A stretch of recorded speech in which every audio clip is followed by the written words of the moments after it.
नमस्कार। Hindi dictation YouTube channel पर आप सभी का स्वागत है। हिंदुस्तान समाचार पत्र से संपादकीय डिक्टेशन लिखेंगे आज। रेडी हो जाइए 5 सेकंड्स में।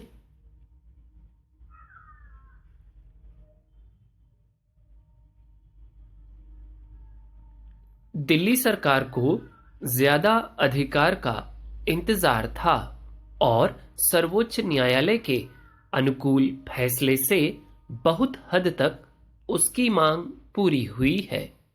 कानून व्यवस्था और जमीन को छोड़कर सेवाओं पर अब एक तरह से दिल्ली सरकार का ही अधिकार रहेगा। आश्चर्य नहीं कि आम आदमी पार्टी के प्रमुख व मुख्यमंत्री अरविंद केजरीवाल ने सर्वोच्च न्यायालय के फैसले का स्वागत करते हुए कहा है कि न्याय करने के लिए सर्वोच्च न्यायालय का आभार। इस निर्णय से राष्ट्रीय राजधानी के विकास को गति मिलेगी। चुनी हुई स्थानीय सरकार के लिए यह फैसला एक जीत की तरह है। गुरुवार को प्रधान न्यायाधीश डी.वाई. चंद्रचूड़ की अध्यक्षता वाली संविधान पीठ ने स्पष्ट कर दिया कि सरकार के लोकतांत्रिक स्वरूप में प्रशासन की वास्तविक शक्ति चुनी गई सरकार के पास होनी चाहिए।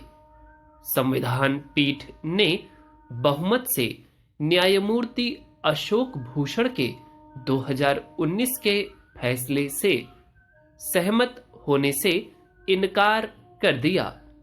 न्यायमूर्ति भूषण ने दिल्ली के उपराज्यपाल के पक्ष में फैसला देते हुए कहा था कि शहर की सरकार के पास सेवाओं के मुद्दे पर कोई शक्ति नहीं है। अब सर्वोच्च न्यायालय ने सेवाओं पर दिल्ली सरकार के अधिकार को बहाल कर दिया है।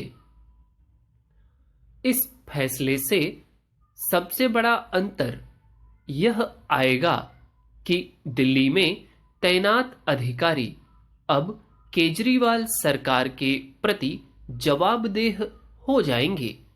अभी यहां तैनात अधिकारियों से पूरी तरह काम लेने में दिल्ली सरकार को परेशानी हो रही थी। बिना देरी किए दिल्ली के मुख्यमंत्री ने संदेश दे दिया है कि एक जिम्मेदार, जवाबदेह और संवेदनशील प्रशासन के लिए बड़ा प्रशासनिक फेरबदल होने वाला है। साथ ही लोगों के काम में बाधा डालने वाले अधिकारियों को भी नुकसान उठाना पड़ेगा। आम आदमी पार्टी की खुशी बता रही है कि उसकी सरकार को काम करने में वाकई परेशानी हुई है। यह ठीक भी है कि अधिकारियों को चुनी गई सरकार के प्रति ही जवाबदेह होना चाहिए। वैसे ऐसा भी नहीं है कि हर अधिकारी से सरकार को परेशानी होती होगी, पर जो अधिकारी विकास कार्यों में बाधा बने होंगे उनको तो वैसे भी सबक मिलना चाहिए। इसमें शक नहीं कि यह दिल्ली में मजबूत सरकार का दौर है। अतः यहाँ उपराज्यपाल को सरकार के अनुरूप ही काम करना चाहिए। राष्ट्रीय राजधानी क्षेत्र में अनावश्यक रूप से किसी फाइल को अटकाने का चलन अब खत्म हो जाना चाहिए। अगर दिल्ली में सरकारी काम अब 10 गुना रफ्तार से आगे बढ़ने वाला है तो इससे बेहतर और क्या हो सकता है। राष्ट्रीय राजधानी क्षेत्र वैसे भी अयोग्य या ढीले अधिकारियों का कार्य क्षेत्र नहीं होना चाहिए। यह वाकई चिंताजनक है कि कुछ अधिकारियों ने पिछले 1.5 साल में दिल्ली के लोगों के काम में बाधा डाली है। मोहल्ला क्लिनिक और अस्पतालों में दवाओं की आपूर्ति बंद कर दी। कुछ जगहों पर जलापूर्ति तक बंद कर दी।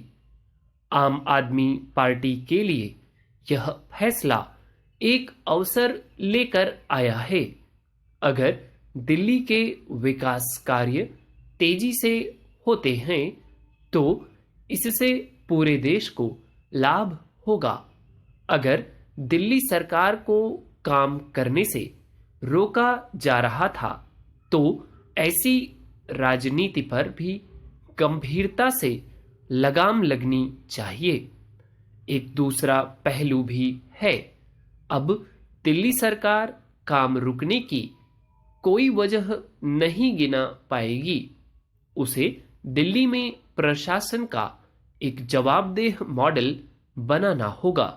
वैकल्पिक राजनीति का दावा करने वाली केजरीवाल सरकार पर वैसे भी सबकी निगाह रहती है, अब और ज्यादा रहेगी। That's all. मैं उम्मीद करता हूं आपने डिक्टेशन बहुत अच्छा लिखा होगा। जो वर्ड्स आपसे छूटे हों या आउटलाइंस नहीं बनी हो, प्लीज उन पर जाएं, उनकी आउटलाइंस बनाएं और प्रैक्टिस कर लें। ठीक, इंपॉर्टेंट डिक्टेशन है। अभी कुछ दिन तक इस टाइप का मैटर आता रहेगा आपके पास अलग अलग न्यूज़पेपर से। ठीक, और वीडियो आपको अच्छा लगा हो तो प्लीज़ लाइक करें। कोई सुझाव है या शिकायत है तो कमेंट बॉक्स ओपन रहता है, वहाँ पर आप ज़रूर लिखें। और चैनल को अगर आपने अभी तक सब्सक्राइब नहीं किया तो प्लीज़ करें। That's all. Thank you.